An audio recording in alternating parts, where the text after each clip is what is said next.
Paz do Senhor, meus irmãos. Meu nome é Ismael, do canal Retornando às Escrituras, e hoje nós vamos dar continuidade ao estudo do livro de Isaías. Hoje nós vamos estudar o capítulo de número 5. Amém, irmãos? É um estudo bastante importante, né? Os irmãos que têm acompanhado os estudos têm percebido, né, que Isaías é um profeta, né, que nos transmite bastante coisa, né? Bastante coisa interessante a respeito das coisas do Senhor. E vamos hoje, então, dar continuidade ao estudo, estudando o capítulo 5. Amém, irmãos? Louvado seja o nome do Senhor. Então, irmãos, o capítulo 5. Este capítulo, então, o capítulo 5, ele fala a respeito da canção da vinha, ou seja, da parábola da vinha, que foi uma canção composta por Isaías lá no início do seu ministério. Então, nós vamos ver aqui uma parábola, né? A parábola, ela não existe só no Novo Testamento. Nós temos também no Antigo Testamento parábolas, né? E aqui Deus escreve por parábolas para poder chamar a atenção dos pecadores ao arrependimento. Né? Ele usa de uma linguagem clara, mas às vezes se utiliza de parábolas também. Né? E nós vamos ver que no versículos de 1 até o 7 de Isaías, Isaías escreve um poema para ajudar, um cântico de amor da parte de Deus para ajudar. É um chamado, esse cântico, né, chamado de parábola da vinha, e esse cântico ele faz um pedido para o povo de Judá. E a resposta a esse pedido é que o povo ele tem que destruir essa vinha. Então Isaías cantou esse cântico mostrando a maneira como Judá tinha se rebelado contra Deus. Só que nesse cântico Isaías se utiliza de uma vinha e de um agricultor. Então, resumindo a parábola, ele fala de um agricultor que escolheu a melhor terra para plantar a sua vinha. Esse agricultor fez de tudo para que a terra produzisse uvas boas, mas quando ele foi colher as uvas, só deu uvas bravas. Então, nos versículos de 1 a 7, nós vamos ver que Isaías ele faz a acusação e Deus profere a sentença contra o povo. Se a gente for lá para 2 Samuel, capítulo 12, nós vamos ver que o profeta Natã, ele também conta uma parábola para Davi. Só que Davi não percebe. Aqui também está acontecendo algo semelhante. Né? Isaías está esperando uma resposta da população, do povo, né? Só que o povo é a vinha brava. Ou seja, resumindo, né? Nesta parábola da vinha, Deus fez de tudo para que Judá fosse uma nação santa e frutífera. Só que os judeus eles recusaram. Então, essa recusa diante de Deus, né? Diante dessa recusa diante de Deus, Deus então ele resolve destruir a vinha. Né? Aí nós vamos ver dos versículos 8 até o 30, né, de Isaías 5, ele mostra uma série de ais, né, que nós vamos estar estudando aqui. Então vamos aqui para Isaías 5, versículo 1, que diz assim: Agora cantarei ao meu amado, o cântico do meu amado a respeito da sua vinha. O meu amado teve uma vinha num outeiro fertilíssimo. Então aqui nos versículos 1 e 2 nós veremos o cuidado de Deus para com a vinha. Essa expressão meu amado é uma expressão que, vamos dizer assim, uma expressão de carinho, né, que o Senhor tem para com essa vinha.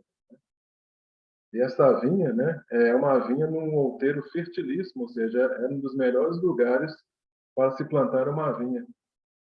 E nós vemos aqui nessa passagem que o povo de Judá ele é comparado a uma vinha que Deus plantou. Né? E nós temos em né, vários lugares da Bíblia, passagens em que Israel é considerado como uma vinha.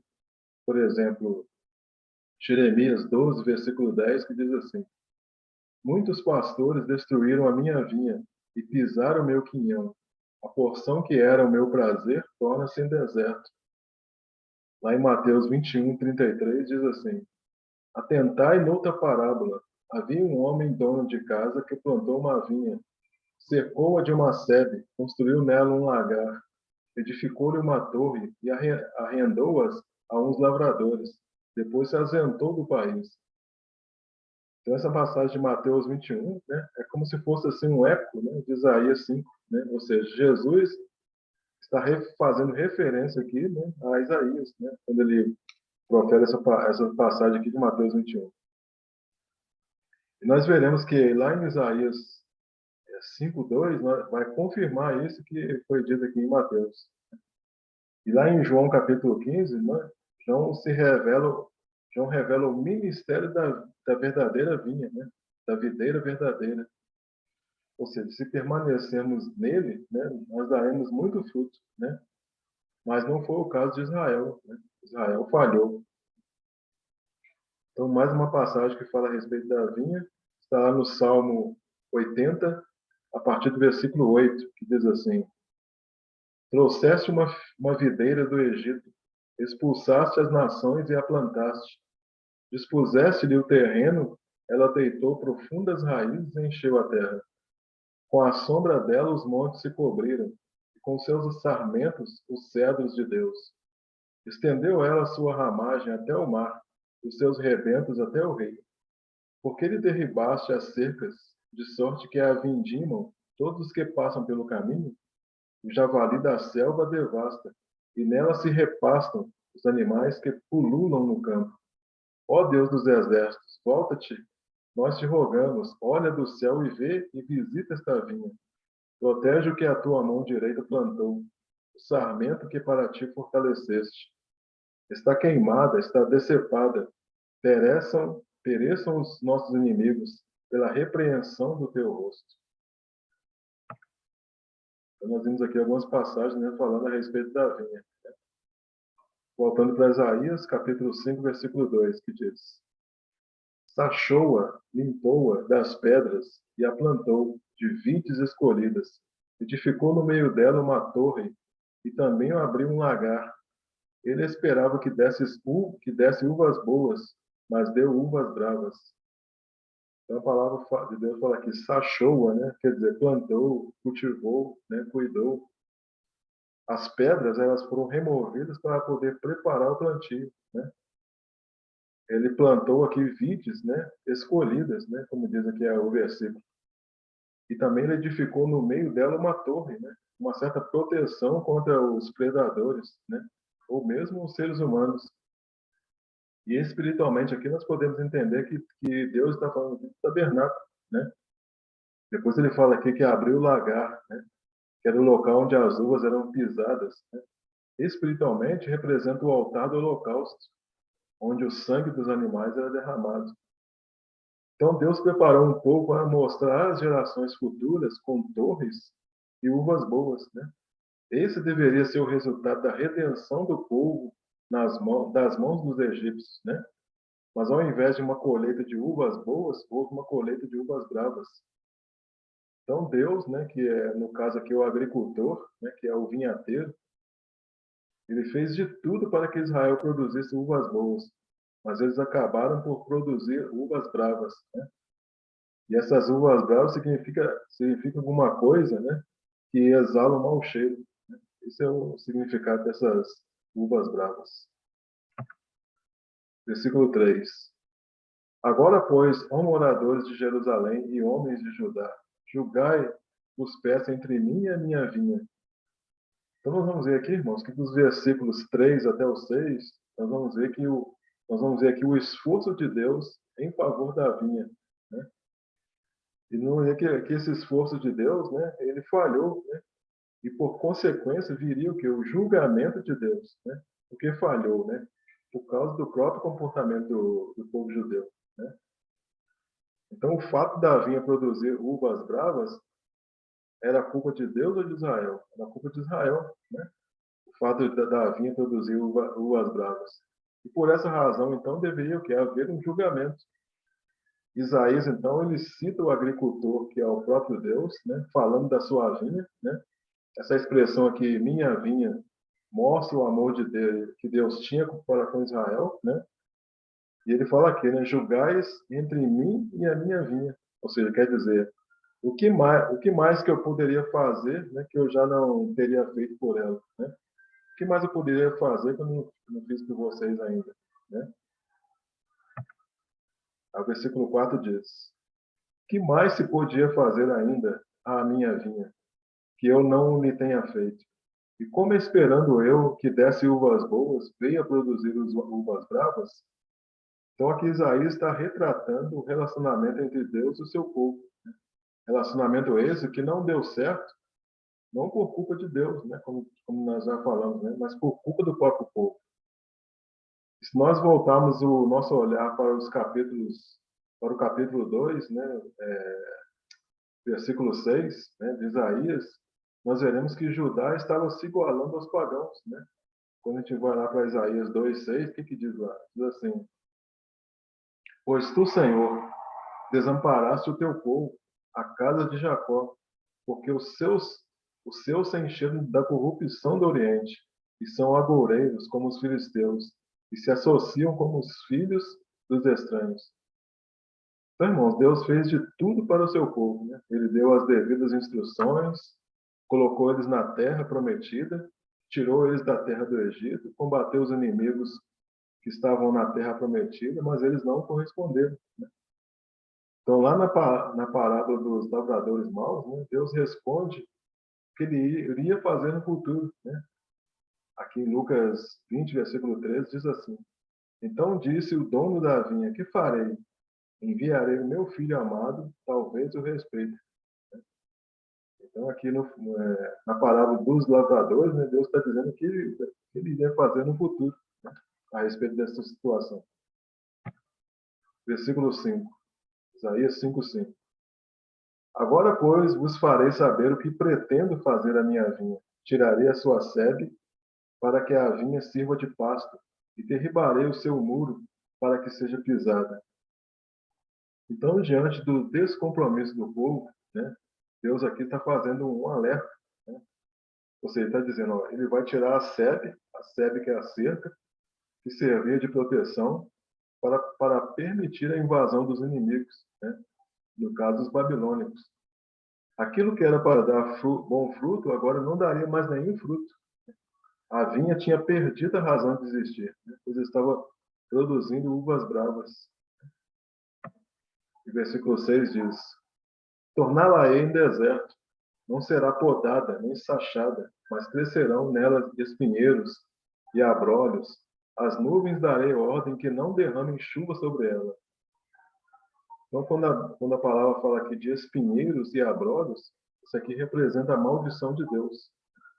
Quando a gente vai lá para a versão Almeida corrigida, lá fala em sarça e espinheiro, ou seja, simboliza a anarquia, né? Aquela anarquia que nós estudamos lá em Isaías 3, versículos 4 e 5, né? Que diz assim: Dar-lhe-eis meninos por príncipes, e crianças governarão sobre eles. Entre o povo oprimem uns aos outros, cada um ao seu próximo. O menino se atreverá contra o ancião, e o vil contra o nobre. Então, nessa passagem aqui está dizendo que as nuvens, né? As nuvens, né? Darei ordem que não derrame chuva sobre elas. Porque nós sabemos que ao firmar a aliança com o povo de Israel, lá no Monte Sinai, Deus prometeu que haveria chuva o suficiente, né? Se o povo fosse obediente. Mas caso o povo fosse rebelde, Deus retiraria a chuva. Então é o caso que tá sendo relatado aqui nesse versículo. O versículo 7 diz: Por quê? Porque a vinha do Senhor dos exércitos é a casa de Israel, e os homens de Judá são a planta dileta do Senhor. Este desejou que exercessem juízo, e eis aí quebrantamento da lei, justiça, e eis aí clamor. Então, aqui nesse versículo, Isaías traz a explicação da parábola da vinha. Né? Então, ele está falando aqui que a vinha ela é identificada como a casa de Israel. Né? É a nação de Judá, né? Pois a nação do norte ela já tinha sido levada para o exílio assírio. Então, quando ele está falando aqui da vinha, né, está falando da casa de Israel, ou seja, da nação de Judá. Versículo 8. Ai dos que se ajuntam casa a casa, reúnem campo a campo, até que não haja mais lugar, e ficam como únicos moradores no meio da terra. Então, nós vamos ver aqui que a partir desse versículo, Isaías profere 6 ais contra o povo de Deus. que aponta, né, contra os pecados das uvas bravas, né, mostrando que o povo de Deus passaria, né, aquilo que o povo de Deus passaria, porque o povo de Israel estava o quê? Se comportando como uma nação pagã. Então esses ais, eles têm relação com as uvas bravas, né? Então quando a gente lê esse capítulo, né, parece que houve uma quebra do assunto, né, entre os versículos 7 e 8, né? Mas não houve uma quebra, né? Porque os ais na Bíblia, eles apontam para a dor, para a aflição, né? Está ligado à condenação. Lá em Mateus 23, né, Jesus profere 8 ais, censurando os escribas e fariseus. Então, tanto em Mateus como em Isaías, Deus queria enviar a salvação, mas o povo estava o quê? Totalmente alheio e fazia o que não agradava a Deus. Então, a gente vai ver que esse primeiro ai, né, ele condena a ganância. A gente vê que os mais ricos, eles compram todas as terras, deixando os pobres sem nada, né? Por quê? Porque a terra ela fora dada pelo Senhor, né? A terra foi dada pelo Senhor para aquele povo como herança. Agora eles voltaram a ser escravos daquilo que outrora era herança deles. Eles estavam desobedecendo a lei de Deus, né? E o que dizia a lei de Deus? Lá em Levítico 25, 23, diz o seguinte: a terra não se venderá para sempre, porque a terra é minha, e vós estáis em minha casa como estrangeiros ou hóspedes. Então, irmãos, Deus, de maneira milagrosa, né, ele deu a eles posse daquela terra, né? Eles deveriam, portanto, considerar apenas como inquilinos, né? Porque o Senhor era o proprietário da terra. Ele é quem diz como que a terra deve ser mantida. Então, por isso que nós vemos na palavra de Deus que Nabote, né, Nabote não vendeu a sua vinha para o rei Acabe, né? Quando a gente vai lá para 1 de Reis 21, versículo 1, diz assim: sucedeu depois disso o seguinte: Nabote, o jezreelita, possuía uma vinha ao lado do palácio de Acabe, rei de Samaria, em Jezreel. Disse Acabe a Nabote: dá-me a tua vinha para que me sirva de horta, pois está perto ao lado da minha casa. Dar-te-ei por ela outra melhor, ou se for do teu agrado, dar-te-ei em dinheiro o que ela vale. Versículo 3. Porém, Nabote disse a Acabe: guarda-me o Senhor, que eu dê a herança, de meus pais, né? Ou seja, Nabote, né, conhecia a lei de Deus, né? Por isso que Nabote não quis vender, né, aquela terra para o rei Acabe. Aí voltando para Isaías, capítulo 5, versículo 9, diz: a meus ouvidos disse o Senhor dos Exércitos: em verdade, muitas casas ficarão desertas, até as grandes e belas sem moradores. Então, o julgamento de Deus, ele tinha como objetivo combater o estilo de vida do povo de Israel, né? Porque eles confiavam em suas mansões, né? Mas só que essas suas mansões não lhes davam proteção. No final, muitas casas ficarão desertas, ou seja, pessoas serão cortadas, né, pela espada, morrerão de fome, de doenças, né? Outras serão levadas cativas, né? Então a ganância que eles tinham se voltou contra eles mesmos, né? Uma vez que eles foram invadidos por um povo ganancioso, né? Que era o povo babilônico. Versículo 10 diz: e 10 geiras de vinha não darão mais do que um bato, e um homer cheio de semente não dará mais do que um efa. Então nós percebemos aqui agora um outro julgamento que pesaria contra o povo. Qual seria, né? As terras deles iriam produzir pouco, né? E aqui a passagem fala aqui o seguinte: ó, uma vinha de 10 geiras, né? Ou seja, essas geiras é a mesma coisa que parelhas, né? Uma parelha era a quantidade de uma junta de bois, isto é, 2 bois poderiam arar a terra por um dia. Então, um bato ele tem aproximadamente 20 litros. Um homer tem 180 litros. E um efa tem 18 litros. Ou seja, um efa é a 10ª parte de um homer. Então, quando ele fala assim, que 10 jazeiras da vinha não darão mais do que um bato, né? E um homer cheio de sementes não dará mais do que um efa, Ou seja, o versículo ele tá querendo dizer aqui que uma vinha de 10 geiras, né, teria uma produção muito pequena. Ou seja, eles colhem a semente, né? Só que essa semente somente equivale a 1/10 daquilo que eles semearam. Né? Ou seja, um vinhedo com 10 geiras produziria somente um bato. Um homer cheio de sementes produziria apenas um efa de grãos. Tudo isso está acontecendo por quê? Por causa da ganância deles. Né? Então, irmãos, isso aqui aponta também lá para o final dos tempos, né? Lá para a grande tribulação, né? Porque o fruto da terra será muito escasso por ocasião da volta de Cristo. Versículo 11. Ai dos que se levantam pela manhã e seguem a bebedice e continuam até alta noite, até que o vinho os esquenta. Então aqui agora aparece o segundo ai. Né? O segundo ai condena a embriaguez. Né? Então nós vemos que o primeiro ai ele condena a ganância, né? Agora o segundo ai está condenando a embriaguez. Então Isaías mostra aqui, né, que o abuso de consumo de bebidas alcoólicas, né, o que acarreta isso, né? Acarreta depravação social, depravação moral, né? E eles começavam a beber logo que acordavam e continuavam até tarde da noite. Israel, então, ele se torna uma nação de beberrões. Eles viviam somente nos prazeres da carne. Eles se alegravam em coisas que não eram do agrado de Deus. Isaías, mano, não vê que Isaías fala várias vezes sobre esse tema do alcoolismo. Dá para perceber que a ganância deles está associada com a vida desregrada que eles tinham. Enquanto alguns estavam procurando refúgio na bebedice, bebendo até que o vinho os esquente, né? Deus está fazendo um convite para a salvação. Desta feita o quê? Oferecendo um outro tipo de bebida. Né?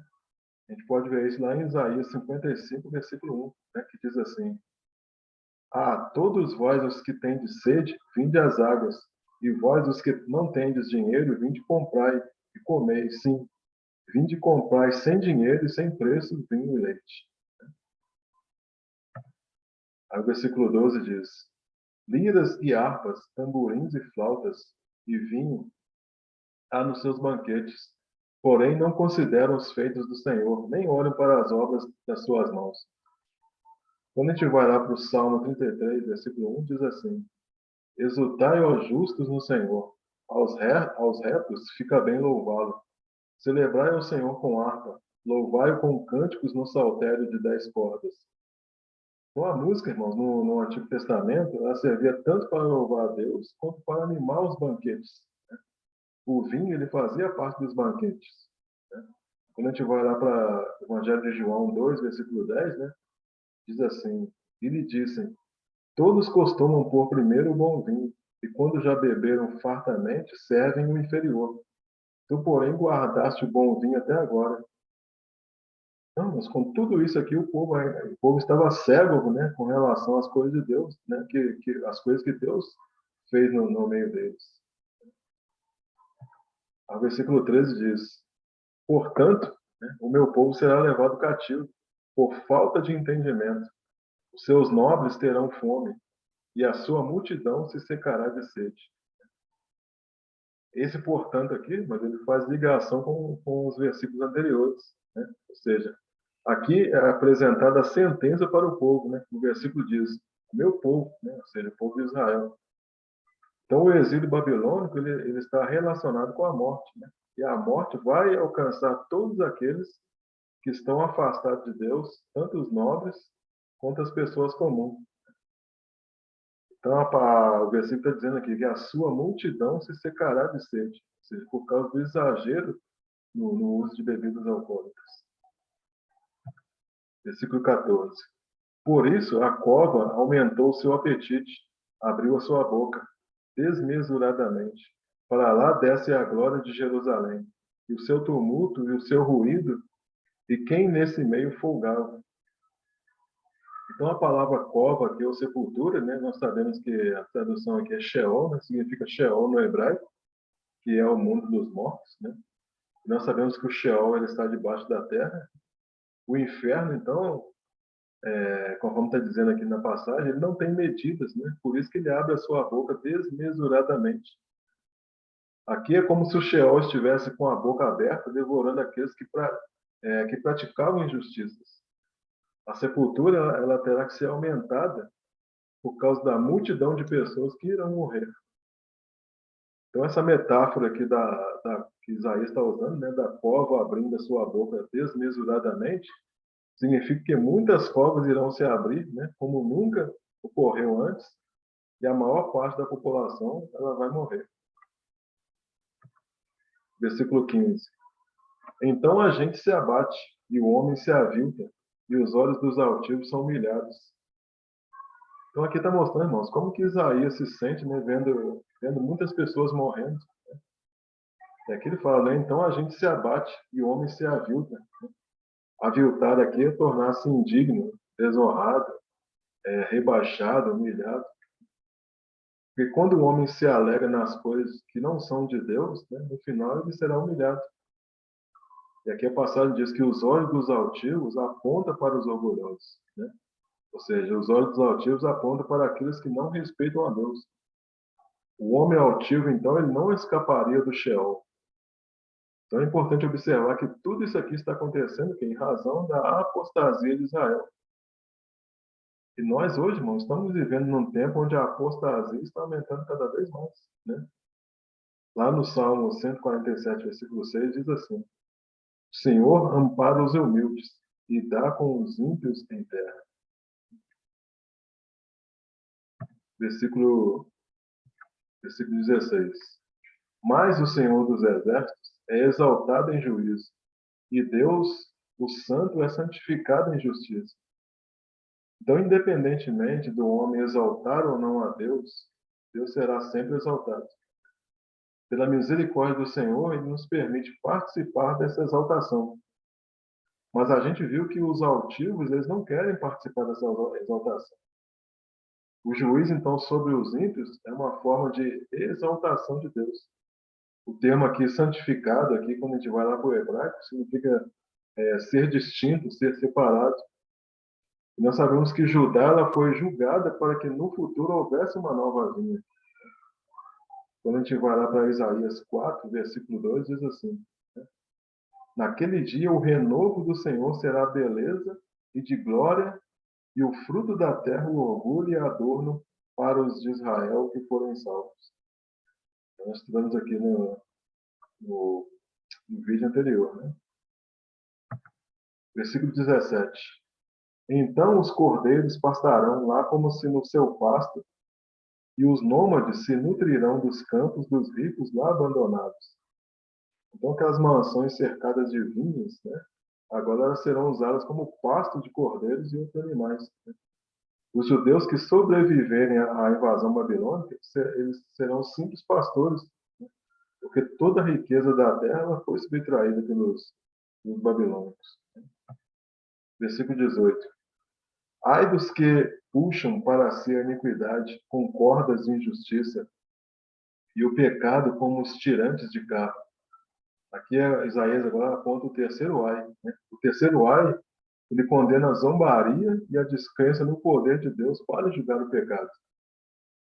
Então aqui o povo ele começa a escarnecer de Deus, né? Achando que Deus não seria, achando que eles não seriam castigados por Deus. A passagem diz aqui: puxam para si a iniquidade. Né? O que é a iniquidade? A iniquidade no grego significa anomia, né? O a significa não e o nomia não lei. Ou seja, iniquidade significa a não observância da lei, né? Aponta para uma condição daquela pessoa que não cumpre a lei. Ou seja, estavam ai dos que puxam para si a iniquidade, né? E aqui a passagem fala tirantes de carro, né? Esses tirantes de carro está relacionado com um carro de boi, né? Esse tirante era uma corda grossa que prendia o carro aos animais, né? Então, o que Isaías está querendo dizer aqui é o seguinte, né? Ai daqueles que se agarram ao pecado com uma corda dessa, né? Como esse tirante, né? Que era uma corda bem firme. Versículo 19. E dizem: apresse-se, apresse-se Deus, leva a cabo a sua obra, para que vejamos. Aproxime-se, manifeste o conselho do Santo de Israel, para que o conheçamos, né? Então, aqui é uma passagem aqui mostrando, né, a zombaria, né, que eles faziam, né, de Deus, né? Apresse-se, Deus, leve a cabo a sua obra, né? E o nome Santo de Israel, mano, ele aparece 26 vezes em Isaías. Mas o povo de Israel, ele não tinha temor, né? Ele não tinha temor a esse nome. E as pessoas que escarnecem de Deus, né, que fazem pouco caso de Deus, eles serão devidamente julgados. Os zombadores, eles escarneciam das profecias de Isaías, que previam condenação. E como os dias iam passando e nada acontecia, o povo então se tornou incrédulo, né? Começou a zombar de Deus. Versículo 20 diz: Ai dos que ao mal chamam bem e ao bem mal, que fazem da escuridade luz e da luz escuridade. Põe o amargo por doce e o doce por amargo.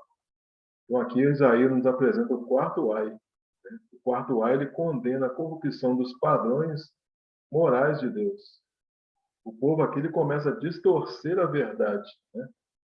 É o que a gente chama hoje de inversão de valores, né?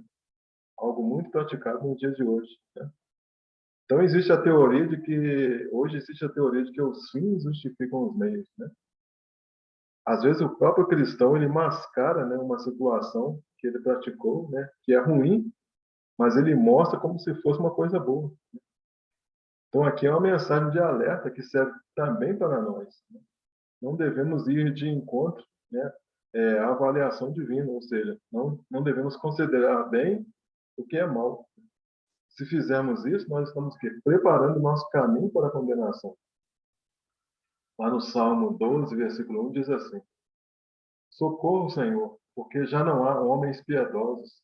Desaparecem os fiéis entre os filhos dos homens. Falam com falsidade uns aos outros. Falam com lábios bajuladores e coração fingido. Corte o Senhor todos os lábios bajuladores, a língua que fala soberbamente.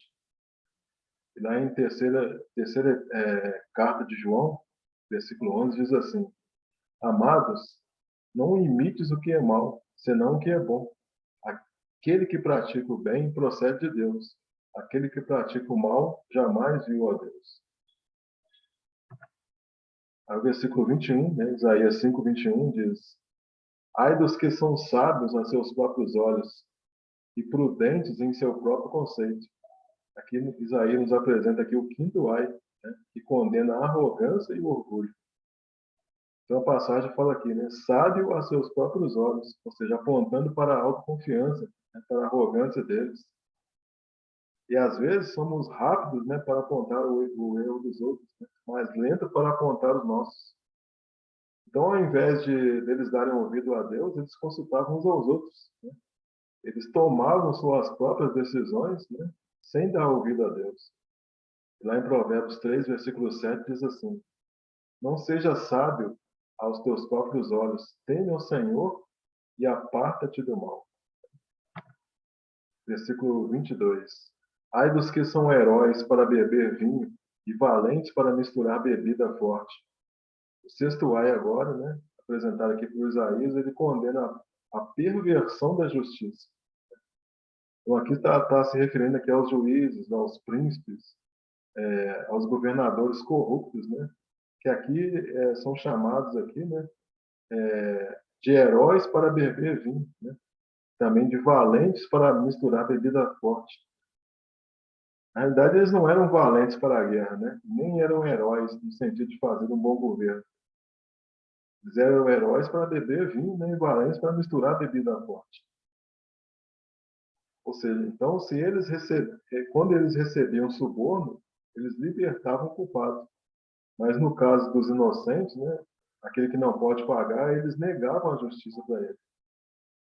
Então a gente percebe aqui, irmãos, que a corrupção, né, ela já existia naquela época, desde aquela época. E Isaías está advertindo aqui a eles, né, que o fogo da ira de Deus estava prestes a chegar. No versículo 11, né, nós vemos que nós falamos aqui do exagero do uso do vinho. Agora o versículo aqui ele fala daqueles que são os heróis para beber vinho.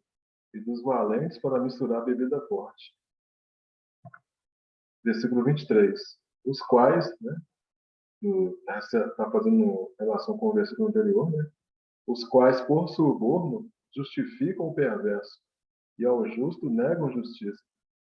Então, aqui Isaías está falando da perversão da justiça, né, por presentes, por subornos, né. Então, seria apagar um erro cometendo outro erro, né. Versículo 24. Pelo que, como a língua de fogo consome o restolho, a erva seca se desfaz pela chama. Assim será a sua raiz como podridão, e a sua flor se esvaecerá como pó. Porquanto rejeitaram a lei do Senhor dos Exércitos, e desprezaram a palavra do Santo de Israel. Então aqui Isaías está usando aqui de metáforas, né? Está falando aqui do fogo que devora o restolho, né? Que é um material sem valor, né? Está falando aqui da erva seca consumida nas chamas, né? Está falando de raízes sem nutrição, né? Está falando aqui das flores que morriam, né? E transformavam em poeira, né? Então Isaías está mostrando aqui que Judá é parecido com isso aqui, né? Ou seja, Judá é algo que perece, né? Que morre facilmente. Versículo 25 diz: Por isso se acende a ira do Senhor contra o seu povo, o povo contra o qual estende a mão e o fere, de modo que tremem os montes dos seus cadáveres. São como um monturo no meio das ruas. Com tudo isso, não se aplaca a sua ira, mas ainda está estendida a sua mão. Então a gente vê aqui que até as montanhas, que a nosso ver são inabaláveis, elas tremerão.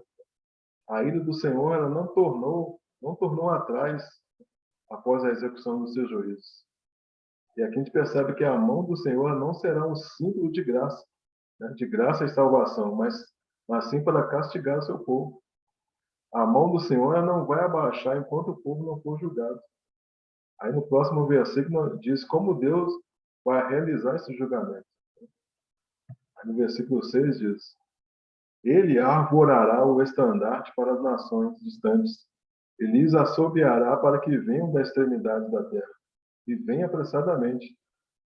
Então, o estandarte é uma bandeira de sinalização, né, para as nações distantes, né? Por exemplo, foi o caso do Império Assírio, né?